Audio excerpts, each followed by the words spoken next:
Hello friends, इस time पर की ये वीडियो आप सभी लोगों के लिए बहुत ही ज़्यादा रोमांचक होने वाली है, क्योंकि इस वीडियो के अंदर बताया गया है कि क्या सच में नक्श को गोली लगी है या फिर नक्श को गोली छूकर निकल गई है, और फिर चोरों के द्वारा ऑफिसर अवंतिका को देखने पर उनके मन में लड्डू क्यों फूटने लगते हैं। अगर आप लोगों को ये वीडियो पसंद आए तो इस वीडियो को लाइक जरूर करें और ऐसी वीडियो पाने के लिए हमारे चैनल को सब्सक्राइब और ज्वाइन करना ना भूलें। आपकी राय हमें इस वीडियो के बारे में कमेंट बॉक्स में जरूर दें। अवंतिका की बात सुनकर नक्श ने आग्रह करते हुए अपना सिर लाया। इनफैक्ट वो रॉबर्ट्स को रोकना बिल्कुल भी नहीं चाहता था, क्योंकि उसे डर था कि अवंतिका अपनी असली आइडेंटिटी डिस्क्लोज करते हुए उनके सामने जाकर खड़ी हो जाएगी, जैसा उसने पहले उन खुदाई चोरों का सामना किया था। उसी समय उन रॉबर्ट्स के लीडर ने एक बैंक के स्टाफ के सर पर बंदूक रखते हुए कहा, तुम लोग कोऑपरेट करो वरना मौत का मातम इसी आदमी से शुरू हो जाएगा। जल्दी से जल्दी हमें 50 करोड़ रुपए लाकर दे दो, और हाँ, हमें वो पैसा बिल्कुल भी सीरियल नंबर में नहीं चाहिए। हमारे बैंक के पास भी इतना सारा पैसा नहीं है। ये बोलते हुए राजीव का चेहरा अब पूरी तरह से पीला पड़ गया था, और जैसे ही राजीव के मुंह से ये शब्द बाहर आए, वैसे ही उस लीडर ने राजीव के पैर पर गोली मार दी।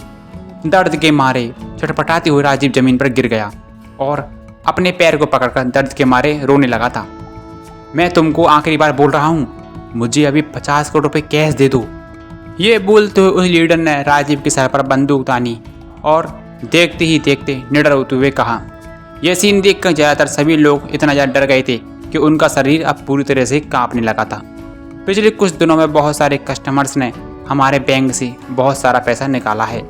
बहुत सारी कंपनीज ने अपना फंड्स हमारे बैंक से स्टॉक मार्केट में डाल दिए हैं। अब हमारे पास 50 करोड़ रुपए इतनी बड़ी राशि नहीं है। दांत पीसते हुए राजीव ने कहा, लेकिन मुझे लगता है कि तुम्हें अपनी ज़िंदगी प्यारी बिल्कुल भी नहीं है। ज़मीन पर थूकते हुए उस लीडर ने कहा। अभी वो लीडर ट्रिगर दबाने ही वाला था कि तभी अचानक से अवंतिका उठी और बाहर निकलती हुई बोली, साले कमीने, तेरी ये हिम्मत कि तू दिन के उजाले में क्राइम कर रहा है। मैं एक पुलिस वाली हूँ, बेहतर होगा कि तू अपने आप को हथियार फेंक कर मुझे सरेंडर कर दे। नक्श, जो अभी पूरी तरह से दोनों हाथ पीछे करके जमीन पर बैठा हुआ था, वो शॉक्ड होते हुए अवंतिका को देखने लगा। एक पल के लिए तो उसे समझ ही नहीं आया ये सब क्या हो गया। इस लड़की के साथ कुछ गड़बड़ है क्या, या फिर ये खुद ही पागल है। अभी हमने डिसाइड किया था कि हम सही मौके का इंतजार करेंगे, तो फिर ये सब क्या है। नक्श ने मन ही मन सोचा। उसी समय वहाँ पर मौजूद सभी रोवर्स की आंखें अब अवंतिका पर जाकर टिक गई थी। मैंने एक्सपेक्ट नहीं किया था कि सूरत शहर में इतनी खूबसूरत पुलिस वाले भी काम करते हैं, वरना मैं तो रोज़ कोई ना कोई क्राइम कर देता और पुलिस थाने में बंद होने के लिए तैयार भी हो जाता। ये लीडर ने जोर से हंसते हुए कहा, सरदार, मैं भी पूरे गुजरात में ना जाने कितने पुलिस स्टेशन चक्कर काट चुका हूँ। 24 दिन सभी का मेहमान भी रहा हूँ। इतनी खूबसूरत पुलिस वाली तो मैंने भी कभी नहीं देखी। दूसरे रोवर ने कहा, आप बहुत खूबसूरत हैं और हम अच्छे सिटीजन्स हैं। आपके कहने पर हम हथियार तो फेंक देंगे, लेकिन क्या उसके बाद आप हमें कंपनी करेंगी। एक रोवर जो अवंतिका से बहुत ज़्यादा दूर नहीं था, उसने अवंतिका के खबी फिगर को देखा और उसकी आंखों में बहुत ही अलग लेवल का डिजायर आ गया था।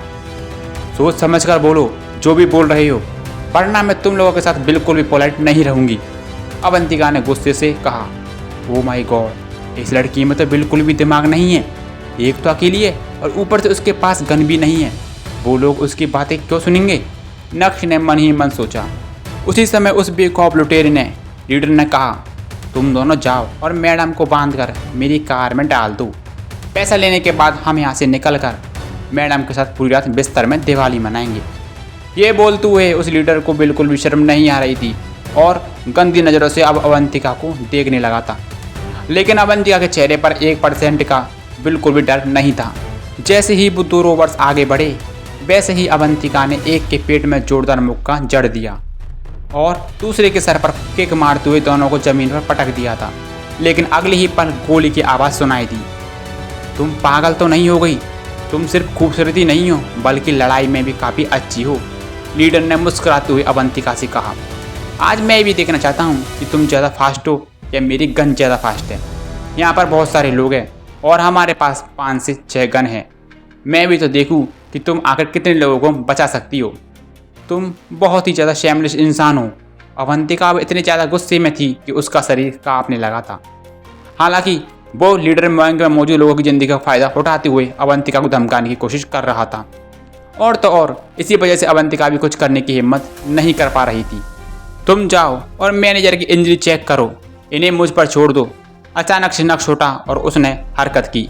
इससे पहले कि अवंतिका को समझ पाती कि ये सब क्या चल रहा है, नक्श तुरंत ही एग्रावर के पास पहुंचकर अपनी चाल चलते हुए उसने हाथ पर एक लात मारी और जिससे उसके हाथ से बुगन नीचे गिर गई।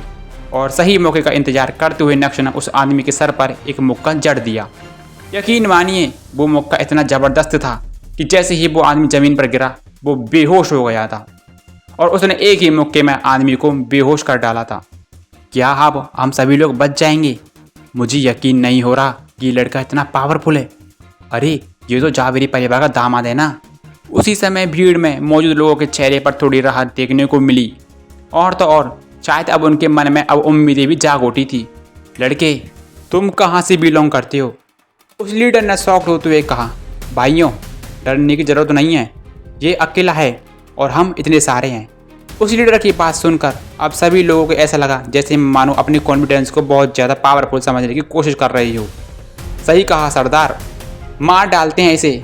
ये बोलते हुए एक आदमी जल्दी से नक्श की तरफ बढ़ा और उसके हाथ में लंबा सा चाकू भी था। नक्श के करीब पहुंचकर उसने जैसे ही हमला किया, लेकिन नक्श की स्फूर्ति का जवाब नहीं। उसने हमले को रिटेक्ट करते हुए उस आदमी का हाथ पकड़ा और इतने जोर से घुमाया कि वो पूरी तरह से हड्डी टूटने की आवाज़ सभी को सुनाई दे पड़ी थी। दर्द के मारे वो आदमी ज़मीन पर बैठ गया और उसी समय एक आदमी पीछे से नक्श की ओर बढ़ा। उसके हाथ में एक गन भी थी और चाकू भी था। हालांकि उन सभी के पास गन थी, लेकिन ऐसा लग रहा था कि वो सभी ज़मीन लड़ाई करना चाहते थे। खैर, उस आदमी का नक्श के पीछे से हमले करने का कोई फ़ायदा नहीं हुआ, क्योंकि हमारा नक्श तो इतना तेज़ था कि उसने तुरंत ही उसके हमले को रोका और उसके हाथ को पकड़कर अपने सामने किया और एक जोरदार लात मारी, जिससे कि सामने से आ रहे 2 रोवर्स के ऊपर बहुत तेजी से गिर पड़ा। और एक एक करके सभी लोग नक्श के सामने अपनी काबिलियत आजमा रहे थे, लेकिन रिजल्ट तो सेम था। कोई भी रोवर्स नक्श के सामने नहीं टिक पा रहा था और सभी जमीन पर पड़े हुए थे। बारी बारी से नक्श ने धीमी आवाज़ में उनकी लीडर को देखते हुए कहा, इतना आर्गुमेंट होने की कोई ज़रूरत नहीं है। बड़ी डिफिकल्टी के साथ लीडर ने अपना थूक गले के नीचे उतारा। हालांकि उसके हाथ में गन थी, लेकिन उसका हाथ थर-थर काँप रहा था। काँपने की वजह यही थी कि पिछले 2 मिनट के अंदर नक्श ने उसके 5 आदमियों को धराशायी कर दिया था और अब अगला नंबर उस लीडर का ही था। अब उसका क्या होता? क्या तुम्हारे हाथ में गन नहीं है? नक्श के चेहरे के एक्सप्रेशंस बिल्कुल भी नहीं बदले थे। अगर हिम्मत है तो शूट करो, मुझे डर नहीं लगता। अब धीरे धीरे नक्श उस लीडर की तरफ बढ़ने लगा था। मेरे पास मत आओ।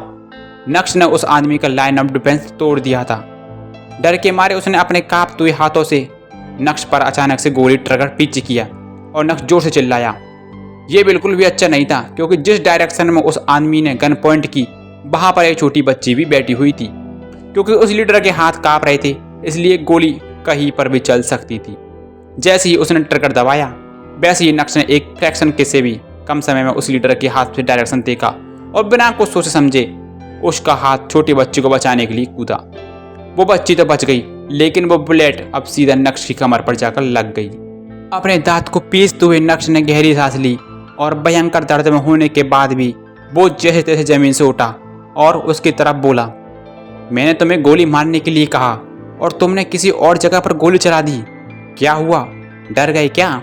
ये बोलते हुए नक्श अपने जबरदस्ती चेहरे पर मुस्कान लिए हुए नक्श ने कहा, अगर डर गए हो तो फिर ये बैंक कैसे लूटोगे? नक्श और अवंतिका ने नर्वसली होते हुए चिल्लाते हुए कहा, ऑफ कोर्स।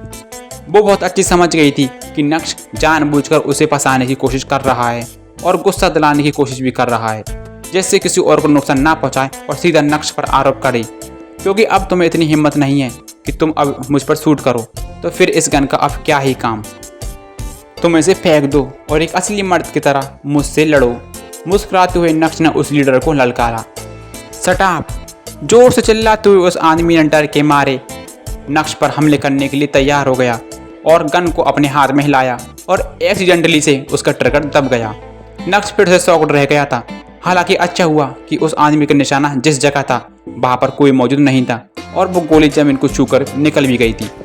उसी समय उस लीडर ने एक छोटी बच्चे को हॉस्टेज बना लिया और अपनी गिरफ्त में ले लिया और बोला, अगर तुमने अब कुछ भी कहा तो मैं इसके सर को उड़ा दूंगा। अचानक से नक्श के एक्सप्रेशंस अब पूरी तरह से बदल गए थे। उस रबर के पास अब एक हॉस्टेज था। ऐसे में नक्श भी अब कुछ भी नहीं कर सकता था। गहरी सांस लेते हुए उसने कहा, देखो, शांति से बात करते हैं, हम आराम से डिस्कस कर सकते हैं। अच्छा, डिस्कस? और वो भी तेरे साथ? तुम तो अपने आप को बहुत पावरफुल समझते हो ना? क्या तुम लड़ाई में बिल्कुल भी अच्छे नहीं हो? अब एक कदम और आगे बढ़ाकर दिखाओ, मैं भी देखना चाहता हूँ कि तुम क्या बोल रही हो। दहाड़ते हुए उस आदमी ने नक्श से कहा, और जैसे ही उस आदमी के मुंह से ये शब्द बाहर आए, उसी समय जो ज़मीन पर गिरे हुए रोवर्स थे वो भी अब उठ खड़े हुए। नक्श के हमले से जो रोवर बेहोश हो गए थे अब वो भी अचानक से उठे और उसने पीछे से नक्श के सर पर हमला किया। अचानक से हुए इस हमले से नक्श की आंखों के सामने धुंधला सा छा गया था और नक्श के कदम पीछे बढ़ते हुए डगमगाने लगे थे। दिखा दिया ना दिन में तारे, बहुत पावरफुल समझ रहा था ना अपने आप को, उस आदमी ने नक्श के चेहरे पर थूकते हुए कहा। और उस हमले को झेलने के बाद अचानक से नक्श के सिर पर बहुत सारा खून बहने लगा, लेकिन क्योंकि नक्श पहले भी 2 गोलियां ले चुका था इसलिए वह बेहोश नहीं हुआ था, लेकिन उसके शरीर की ताकत थोड़ी कम हो गई थी। तुम लोग जाओ और जहाँ से भी जितना पैसा मिले उसे पूरा बैग में भरो, निडर होते हुए उस लीडर ने अपने आदमियों से कह दिया था। कुछ ही मिनटों के बाद वो 5 आदमी पैसों से भरे हुए 4 से 5 बैग लेकर उस बैंक से फरार हो गए थे। और उन रोवर्स के जाने के बाद वहाँ के सभी लोग काफ़ी रिलैक्स हो गए। नक्श, क्या तुम ठीक तो हो ना? अवंतिका तुरंत ही नक्श की तरफ बढ़ी और कंसर्न दिखाते हुए बोली, हाँ मैं ठीक हूँ। नक्श ने अपना रुमाल निकाला और उसे सर पर बांधते हुए बोला, क्या हम उनका पीछा नहीं करेंगे? मैं उनका पीछा करूँगी, तुम्हें अभी हॉस्पिटल जाने की ज़रूरत है। परेशान होते हुए अवंतिका ने नक्श से कहा, नहीं, आप जिस तरह से नक्श ने परफॉर्म किया है वो अभी तक अवंतिका के दिमाग में बैठा हुआ था। नहीं, मैं ठीक हूँ, चलो चलते हैं। नक्श ने अपना सिर हिलाया और अवंतिका के साथ चलने के लिए उसके कदम सीधी दरवाजे की तरफ बढ़ने लगे थे। वो साले कमीने, उन्होंने पैसे जो चुराए तो चुराए, लेकिन उसने अपने साथ उस हॉस्टेज को भी लेकर चले गए हैं। नक्श के साथ कार में बैठकर अवंतिका उन रोवर्स को पीछा करते हुए बोली, वो बच्चा बहुत ही छोटा है, अगर हमने उसे बचा भी लिया तो ये हादसा उसके दिमाग में बैठ जाएगा। सही सुना आपने, जिस लड़के की उस लीडर ने हॉस्टेज बनाया था वो लोग उसे भी अपने साथ लेकर चले गए थे। अब मुझे लगता है कि उन्हें पता होगा कि पुलिस उनका पीछा करेगी और उन्हें ब्लॉक करने की कोशिश भी करेगी। शायद इसी वजह से वो हॉस्टेज को साथ लेकर चली गई। नक्श ने शांत रहते हुए कहा, लेकिन जल्दी से कंट्रोल रूम कॉल करो और उन्हें सर्विलेंस में कैमरा से उनकी लोकेशन जानने के लिए कहो और जल्दी से जल्दी पुलिस फोर्स को भी बुलाओ। उस बच्चे को बचाने के चांसेस बहुत कम नज़र आ रहे हैं। ठीक है। अवंतिका ने जल्दी से अपना फ़ोन बाहर निकाला और एक नंबर डायल किया। हेलो कंट्रोल रूम, मैं ऑफिसर अवंतिका बोल रही हूँ। करीब 10 मिनट बाद एक ब्लैक कार के अंदर सरदार, इस बार तो हम बहुत ही ज़्यादा काफ़ी अमीर हो गए हैं, एक्साइटेड होते हुए उस आदमी ने कहा। साला, किसे पता था कि इतने बड़े बैंक के पास 50 करोड़ रुपये नहीं होंगे। ये बोलते हुए दूसरा आदमी बिल्कुल भी खुश नज़र नहीं आ रहा था। अचानक से वो आदमी जो कार चला रहा था उसने रिव्यू मिरर में देखा और उसके चेहरे के एक्सप्रेशंस अब पूरी तरह से बदल से गए थे। सरदार, एक कार हमारा पीछा कर रही है। ऐसा लग रहा है कि उस कार में वही आदमी बैठा हुआ है जो बैंक में हमसे लड़ रहा था। क्या वो कार नक्श की थी? क्या होगा आगे? क्या नक्श और अवंतिका मिलकर उस छोटे बच्चे को बचा पाएंगे? क्या सूरत पुलिस उन रोवर्स को पकड़ भी पाएगी? क्या फिर नक्श को गोली लगी थी या फिर नक्श को वो गोली बस छू कर ही निकल गई थी? क्या नक्श की जान को अब कोई खतरा तो नहीं? जानने के लिए सुनते रहिए पीके एडिट की स्टोरी इंस्टा एम्पायर।